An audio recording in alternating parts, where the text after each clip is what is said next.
Welcome to She Who Wrenches, a Mercyverse reread-along podcast. I'm Brittany. I'm Eric. And I'm Kelly. Today we're mostly talking about Mooncult and maybe some of Bloodbound, but everything through Blind Date with a Werewolf is fair game, including fair game. Spoiler howl. Ow! In case you don't remember, this is the one where we meet Warren, fall in love with Kyle, and discover that the true gift is the mercenaries we killed along the way. And now it's time for Recap Guy! Hey, here's Recap Guy, everybody's least favorite. Okay, so the mercenaries drop Mercy and Sam off about a mile out from the warehouse because they're too cheap to pay for parking. Also, they wanted to see the spaceship land. Yeah, so they could Rogue One reference. Mercy strips down to Whitesnake, apparently, and puts an Acme backpack on, and then takes a little siesta. John Julian then wakes her up and leads her through an amazing display of crates. Ow. And then they enter an office space where Adam and Jesse are held captive for not putting a cover sheet on their TPS reports. And there's a creepy guard who takes Jesse to the bathroom. And she returns with a bruise on her face, and oh, that's not good. And then Adam stirs from his silver roofies. That's hard to say. I think I took a roofie. Then Mercy uses Z's Ginsu knife to free Adam in chains. Yeah, see what I did there? Mm-hmm. I do not appreciate it. I just recognize it. Yep. And then Adam has a seizure just like Grandma used to make and starts sweating silver bullets. Mercy adds WD-40 to coffee to wake him up. Housekeeping surprises the crew and then gets a heartfelt response, like 3 of them. Felt it And then, right in the chest, yeah. Yep. Adam calls on the power of Grey Wolf. Evil Beastman comes in through the door and breaks Mercy's arm and attacks Adam. Then a red wolf rockets and slams the attacker away. Mercy recognizes the scent of the guard who hurt Jesse and shoots him 3 times for wearing too much Axe body spray. Then, Appropriate. Yeah, then Adam empties his clip into him, then lifts his leg on him. As one should. I get that, yeah. Yeah, and the wolves show up. Mercy, Warren, and Jesse hotwire a truck. Mercy does it with one arm broken behind her back, and they take the truck to get the keys for it. Mercy senses a presence of magic, but she's not sure which one. Shots get fired. Adam howls and forces the wolves to change and assemble Voltron. And then Jerry gets summoned, reveals his plan, and then gets his neck snapped by Samuel for it being too convoluted. And I think that's about where we're at. That's fair, I think. Yeah. Yeah. It was, I believe last week we described it as a family circus comic of a plan. Yep. Yeah, and then there's one more recap where Brand takes Doc Walls out for a run and a nice dirt nap. That was about as far as we got into the epilogue stuff. Yeah. Mm-hmm. So we have some more epiloguing to do. Yeah. Let's hope it's clear cut. Epilogue. The best puns are when you have to explain them. We get to see some of the repercussions of the warehouse stuff. Mercy has to go to work, but her arm's still broken because those take time to heal, it turns out, when you're not a werewolf. When you're not a werewolf. Yeah, that's not a sleep it off kind of a thing. Yeah. So we actually meet Gabriel for the first time. Instead of just hearing people talk about him. He was mentioned repeatedly, and now we actually get to meet him. Yeah. And she's like, great, I didn't want to do this paperwork anyway. Here you go. I thought one of the cute things was that he was like, no, I'm not going to make that. Because, she did what many of us do and upped the price she was going to pay him because it didn't look right. And she felt bad. Anyway, he's like, I'm not worth that. But I will be by the end of whatever time. Which I really liked. I also feel like that tells us something about Gabriel, too. Oh, yeah. In that moment, he's not seeing it as strictly transactional. Like, I'm doing this to pay off what my mom owes on the car. But then also was like, but this could be a good opportunity for me, so I'm gonna run with it, But then it was like, that's not what I'm worth now. So the realistic part, but also the confidence of, but I'm gonna get there. Yeah. Anytime anybody gives you a yet, like that should be a thing that you kind of pay attention to. Unlike somebody that we've known in a past life who always insisted that he had those skills now. Oh, I mean, everybody knows that guy. Yeah. Quite proficient, never done it. Mm-hmm. But he's talked about it a lot. Yeah. Anyway. They always have. Yeah. Watched a YouTube video on it, so Yeah. Yeah. pretty much an expert. Speaking of people we keep hearing about but don't see forever, we also have a little bit where Z's worried about Tad off at college. Like, oh, is he okay? She's like, I'm sure Oh, he's yeah. okay. Because he Yeah. doesn't make his on-screen appearance until Until later. Frost burned. Yeah. Yeah. But also, this is one of the, as yet, I think, unsolved mysteries of the books is Tad was a fun, upbeat, ray of sunshine kind of guy, and came back Faye from of Sunshine. a Faye of sunshine, and came home completely goth. I think.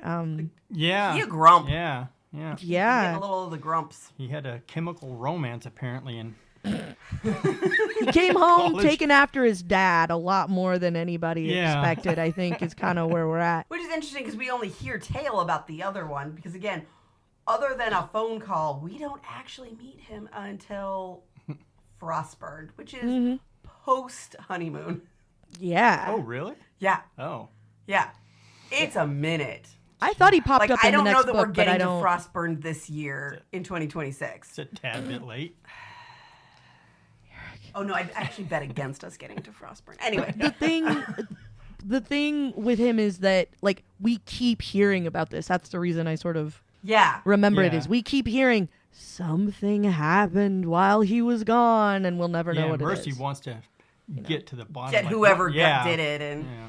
Yeah. We keep hearing that, and yet as long as we're on this tangent, I thought that might have been also one of the whatever happened to him is part of what's worrying him so much about Gabriel's sudden engagement and marriage that's okay. happening. Because he's like, what happened? He's right to be worried. It was also like, why didn't anybody else get an invitation that knew him? Yeah. He's right to be concerned. I was concerned Yes. in the previous book Yeah. about whatever girl he was dating all of a Right. sudden. But I also wonder if like whatever jaded him is also making him wary, even if he doesn't think it's the same thing. If he's like, oh, something, I don't know.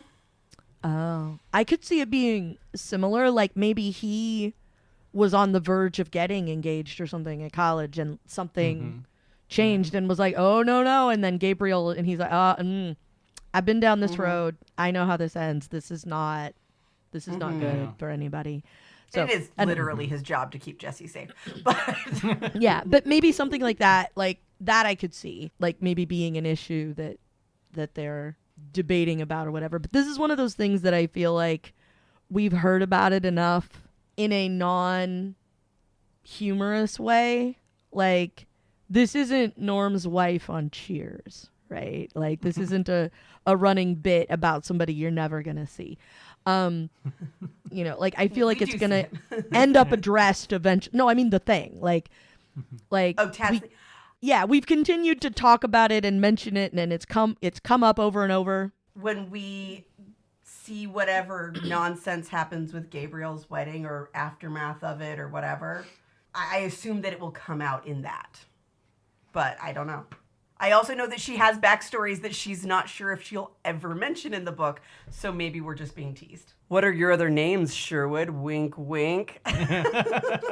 Rasputin. Yeah. It wasn't until we started actually talking about it that I realized that, you know how sometimes, like, you have a fact in your brain and you have another fact in your brain, and then at some point you end up putting them together and realizing that they don't add up. But, like, it doesn't occur to you for a really long time. You know, when you're a kid and you find out, like, your grandparents are divorced and you have, like, grandma and somebody and grandpa and somebody, and then you realize at some point, wait, they were married because that's my mom's mom and that's my mom's dad. But they're not married anymore. You know, like, you have that moment. I am now having this, we saw the invitation. It's now Chekhov's invitation. It was Yeah. Chekhov's What is the invitation. wedding? There's not been a wedding. In all of the time, in all of the things that have happened since this book, Gabriel never got married. Oh, no, the wedding invitation was in the last Storm one. Yeah, the last one. Oh, it was? Yeah. Yeah. Okay. That's what I'm thinking of. All right. Maybe we will find out. This was us on a tangent about future books. There's no Okay. question. Okay. I feel a little better about it because I'm like, wait, we never did see how that turned out. And then I realized, no. okay, No. no. We've only been waiting for like a book or two. So, okay. Which, in fairness, in our time is a year and a half. That's true. That's true. Yeah. Our timeline and their timeline's not, Yeah, as we 'cause discussed, not the same. Patty writes her books in Underhill. But also, the books kind of have that timeline. Like, a couple of the books are like, here's what I did on my summer vacation. And some of them are like, here's what I did last weekend. Half of this book takes place over the series of 48 hours. Yeah.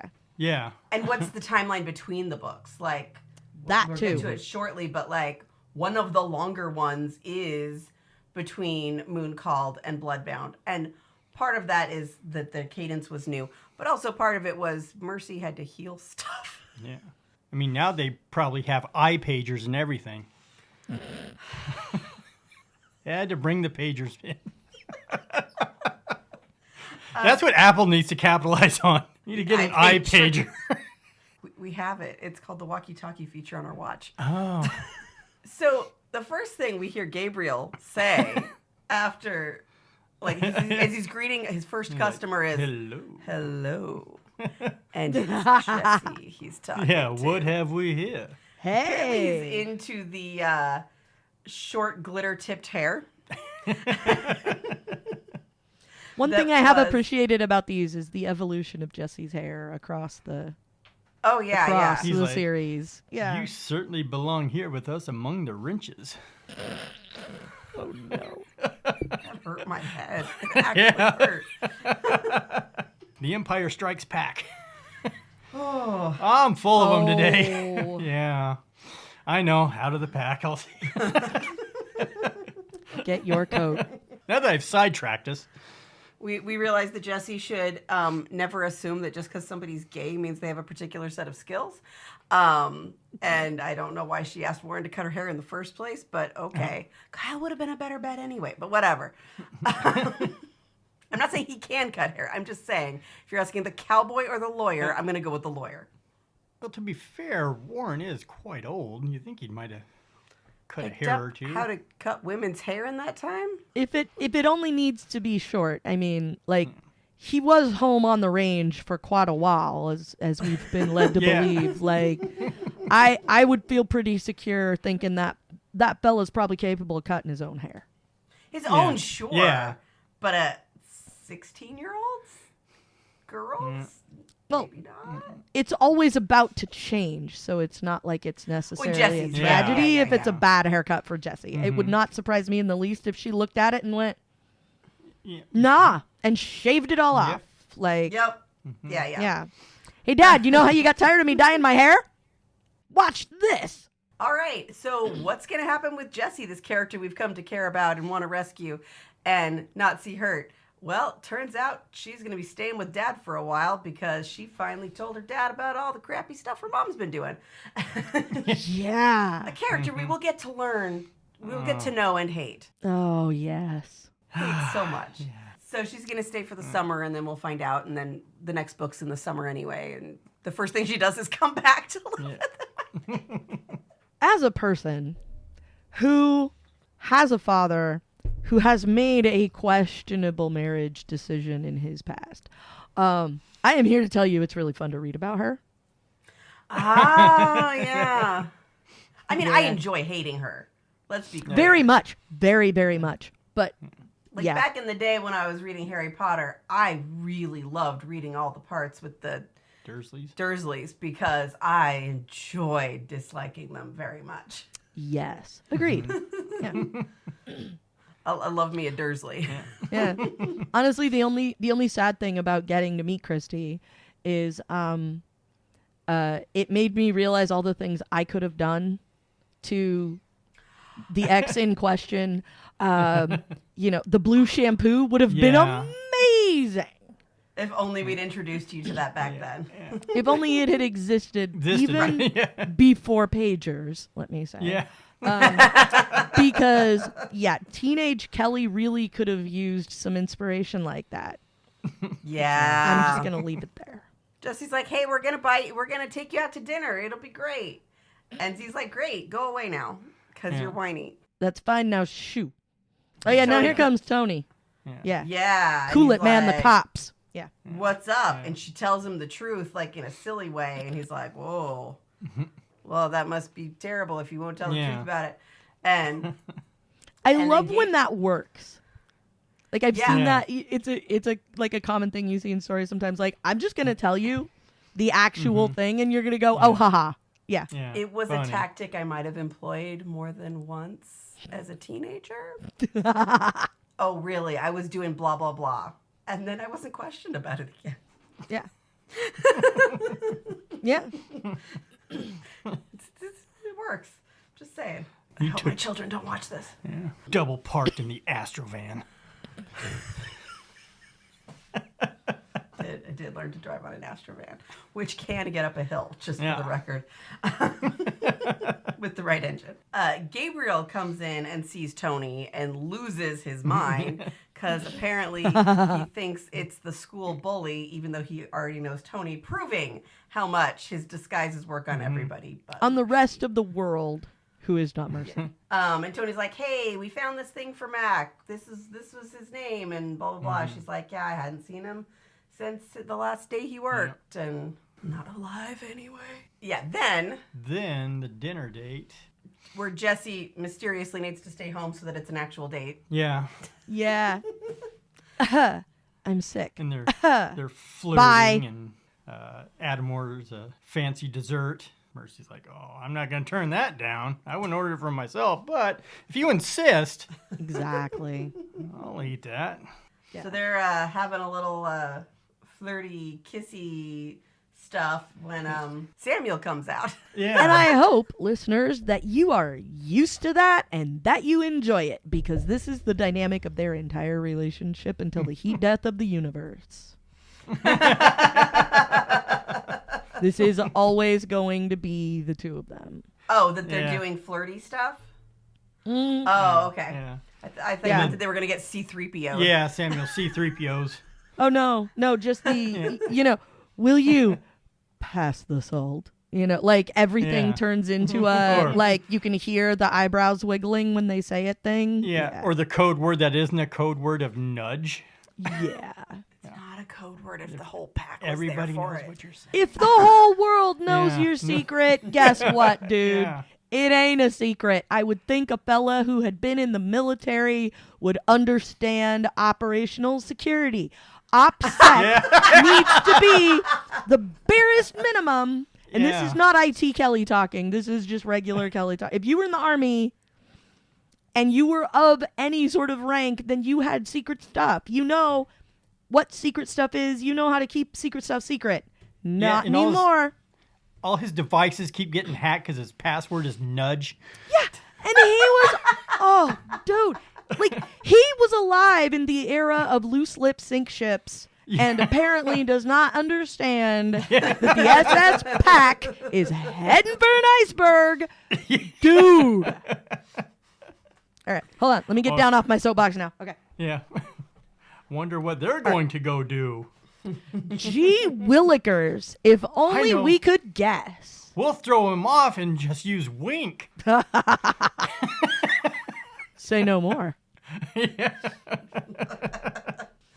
I got that. I caught that reference. They flirt over dessert. We have a kind of an odd conversation about predators. At that 'cause point. they make a comment about Brand because Brand sent Adam to watch Mercy, and just because I'm not thinking about This is kind of where it lamb's comes mommy? out. yeah. Not thinking about the lamb's mommy. It's like, well, kind of weird if you were. Yeah, it got real weird real quick. Yeah. But then we get a little information about our friendly neighborhood swearist, Ben. Yeah. That he wasn't guilty of stuff. Yeah. Which, Yeah. I mean, The stuff everybody thought he did, he didn't do. still not a... Been there, didn't do that. Yeah. But he's still got whatever, past stuff. He's Still got- not somebody you really want around Got Jesse. issues. This does not make him any more pleasant of a human being, to be fair. Any more Right. pleasant of a person to be around, a creature Not that to I be don't around. love Ben later, but like at this point, Right. we're Yeah. still not As of playing now, as of now, he is still pharmaceutical grade a-hole, regardless of whether or not he's actually guilty of things he's been accused of. That does not mean, well, he's just so pleasant the rest of the time. Like, A-hole doesn't make you guilty. no, it does not. He ends up being one of my favorites, even though Oh yeah. I really want, I want to be able to pay an extra couple of dollars for the unfiltered version of everything that Ben says. Yeah, I want yeah. I want the story. parental warning, explicit lyrics version of the book, just so I can hear what Ben is actually saying. Yeah. Because I appreciate someone who works in profanity quite in that in quite that fashion. And yeah, I mean, maybe I could expand my vocabulary. It pays to enrich your word power, your 4-letter word power. Yeah. And he is a swearwolf. See? That'd be a good book For Ben, Yeah, Swearwolf. swearwolf. Yeah. Okay, moving on. So where are we after that? I don't know. We get to the porch. For porch drinks. Yeah. And Samuel's like, oh no. Comes out as C-3PO. Interrupting and Yeah. we do occasionally call our toddler 3PO. So he interrupts and then Samuel and Adam are doing one-upmanship Yeah. things and Mercy realizes this isn't really about her and Yeah, it's puts like, on something comfortable and leaves. I'm putting on sweats. And I'm going to go work on a Vanagon with a vampire. Again, deeply relatable. I've been cosplaying as an adult for several hours in a row. It's time to stop.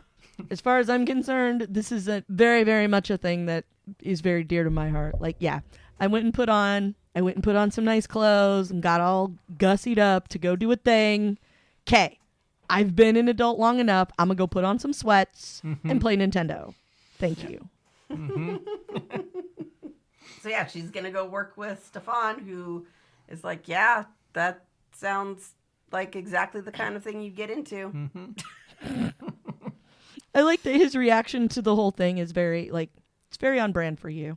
Hand me a wrench. Like, yeah. Yeah. Even though this really is her first like wild adventure Yeah. of this kind, but yeah. But an interesting thing about that is that all of this is very logical. As we get to know her, it's not like you come back to this book and go, wow, current Mercy, book 6 Mercy, book 11 Mercy would never have done what book 1 Mercy did. No. No, she's consistent. It's just her life events Right. previous to this book are not the Are pretty same low key, as later. relatively. Yeah.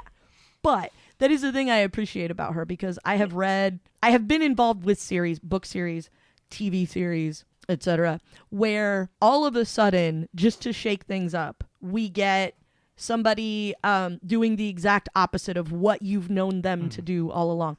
They've been in this exact position before, and they've always gone left. And this time, just so that the story is more interesting, they're going right. They don't have any different reasons. We don't have any other external factors causing them to make a different decision except somebody went, what if you did this instead? And it always makes me crazy because you need to give the character needs a reason to do the thing they do, just like people. And so when somebody has that flip like that out of nowhere, when you don't see it coming, you're not sure what it's for, you don't know why why they're doing what they're doing. I always find it very frustrating. And I have given up on a couple of series for this reason. Like, you got to this point, and then every character that I have cared about is now doing the opposite of everything you led me to believe up to this point they were going to do. I need their I'm characters out. to be consistent. You Yeah. can change world stuff. And Right. we won't give any spoilers to Kelly about other things, but And give them a factor. Like, well, now that I know this, now that I've done that, maybe my the choices are characters different. need to be Right. believably consistent. Right. A character may do something different in a different situation because their situation or like life circumstances have Right. changed. Or believably different. Yeah. This but is not where I am to now. believe their character motivations, like the things that drive them, are consistent and believable. Correct. Not going from, oh, look at me, independent queen and senator, to, oh, Anakin, you're so great. Uh-huh. I can't make any decisions without you. Oh. Yep. We can't. We're married. Uh-uh. Well, then you get to the third one, and there's no character left. It has been sucked out of the room. That is one thing I appreciate about these is that, this is all pretty Mercy-y. And I think that's kind of what Stefan, Is that like Urkel? There's two different ones. His cousin Stefan. his cousin, oh yeah, that's right. I was like 10 and thought he was so hot. I mean, he wasn't bad. What do you mean? You saw him in Skeleton Crew. You're still like... They gave him such a crap role They in did give Skeleton him a Crew. crap. They did. I They love did. Skeleton Crew, but Yeah. But man, Yeah. They could have used him more. It was... They could have. they could have used him better. The number of scenes was fine one way or the other, but the usage was bad. I would have loved it if they had him do a thing and he's like, oh, did I do that? That would have been fun. Yeah. I like it. I like a nod like that. Yeah. But no, it was just like, let's give a recognizable face so that the crummy lines for him are more obvious. Or he ends up helping the kids because family matters. No. I know, out of the pack. Let's just get back to the book. We've wrapped up Moon Called. Spoilers for Skeleton Crew also. Do we dare try doing 10 minutes of Bloodbound? Or pagers.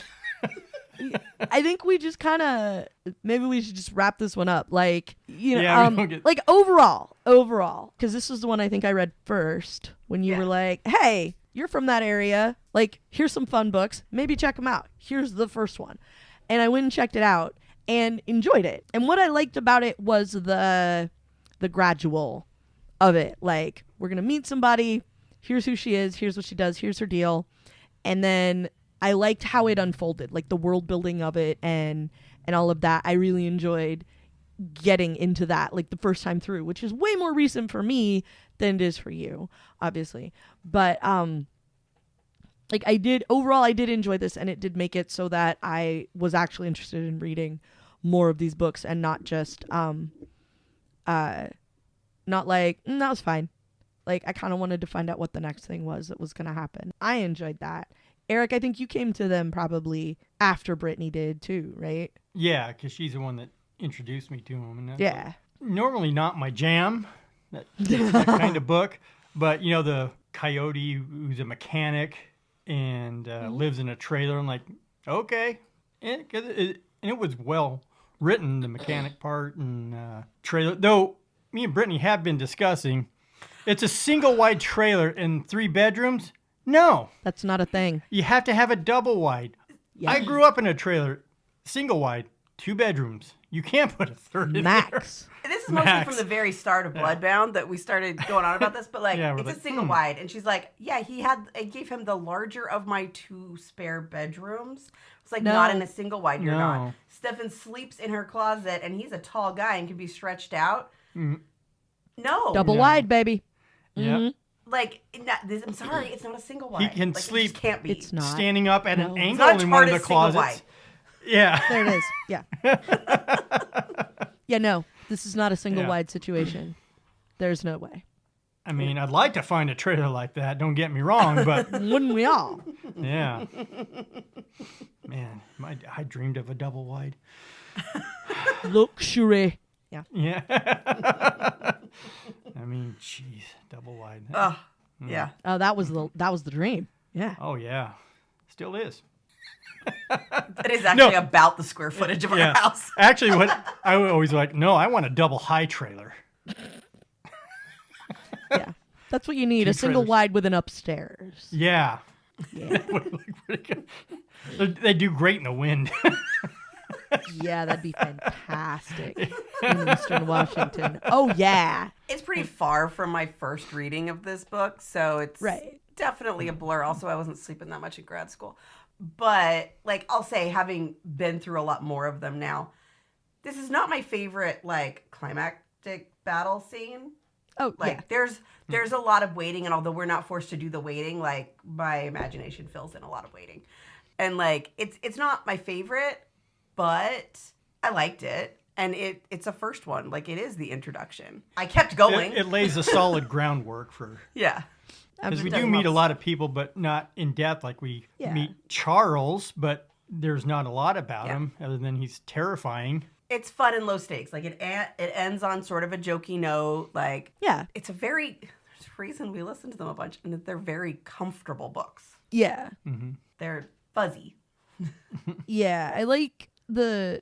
And this one, relatively compared to a lot of the rest of them, is basically a cozy mystery because, someone died, but it wasn't hugely impactful to the rest of the world that this was a person that died, which sounds terrible, but it wasn't the main bad guy in charge of everything. It wasn't, if this person dies, then the world's going to end. It wasn't, any of this kind of stuff like we get later. So relatively to everything else, this is basically a cozy mystery. And it does wrap up at the end. This is what happened. Somebody died. And now we get to the end. And by the time we get to the end, we know who did it. We know why. Kind of. But also, we get a lot of introduction. And we don't get a lot of, like, I'm very confused about what's happening. What's going on? Because we're not trying to jam too much action in, and we're not trying to jam too much world building in. So it does a really nice job of telling you a lot about who the people are in her life, what her world is like, how she moves through a day, how she interacts with all these other people, how she kind of bounces off the people in her life, and how they bounce off each other too. And we get a lot of that, and we get a little bit of backstory because we go back to where she lived when she was a teenager, and we get all of that along with a good introduction, like enough about people to not confuse anybody with anybody. Like, there's never a point when I'm like, wait, which one was the vampire? Which one was the guy that runs everything? Saruman. Yeah, it wasn't The Hobbit where, like, all the hobbits have the same rhyming names, and you kind of have to, Like, I didn't have to get a notebook and write everybody's name down and then figure out which one was which. Like, none of that. So I really appreciated that in an introductory book, because sometimes an author could get really caught up in trying to build the world because they think the world is really cool, or they can get caught up in introducing you to all the characters, which is how you get Game of Thrones. And it can be really hard to keep track, and it can be hard to follow. And that was one thing I liked about this one. I know we meet other people later. There are a lot more characters to come populate this place, but I really liked the balance of it because, like, things are always happening and we're always meeting people, but it never feels overwhelming at any point. And I was never confused about, like, what's going on? What are they doing? How does this work? Like, none of that was ever up for debate. Like, I could always kind of follow everything along, and that felt a little better. So I appreciated it for that. Because it's a first person, I still think, somebody might try Alpha and Omega first, but I recommend starting with Mercy Thompson because it's a first person, and even though there's tons of characters, you can, like, radiate them out from Mercy. And when you need to learn and understand who they are is not most of them right away. Yeah. She's like Kevin Bacon. Yeah. 6 degrees of Mercy Thompson. Everybody in one of these books is only 6 degrees from Mercy Thompson. or one, really, because it's from her perspective. The deal was no more than 6. Yeah. Right. So, like, as she gets to know the pack better, we will learn more people in the pack. But right now, that's what we've got. Something you said earlier, I do want to push back on, like, there really isn't ever a big bad that we get. Yes, there is one that is bigger and badder and has a single name as opposed to a shared, like, family name. But as far as we know, Bonerata ain't got nothing to do with the Hardesty witches. Right. They're in it for themselves. Like, even though some, like, bad stuff comes from the Fae that we're not a fan of, like, it's mostly some people trying to survive and having, like, different ideas about the best way for their people to survive, Yeah, but, like, we get a frost giant, we get a we get one of these, we get one of those, things. And we get and elemental whatevers and all that kind of stuff. Like, once we get to that stuff, like, there would be a lot more fallout when something happens to one of those characters. It's a little bit more like real life, that the world is not necessarily organized into, like, here are good guys and here are bad guys. Yep. You can tell by their hats. Yep. Yeah. Yep. Thank you so much for joining us. Next time, we're going to tackle Bloodbound and start the second book. I know it's crazy. We've only been on this one forever, but we're going to try to do a new book next time. So thanks for joining us. Farewell, Howl. Howl. Ow!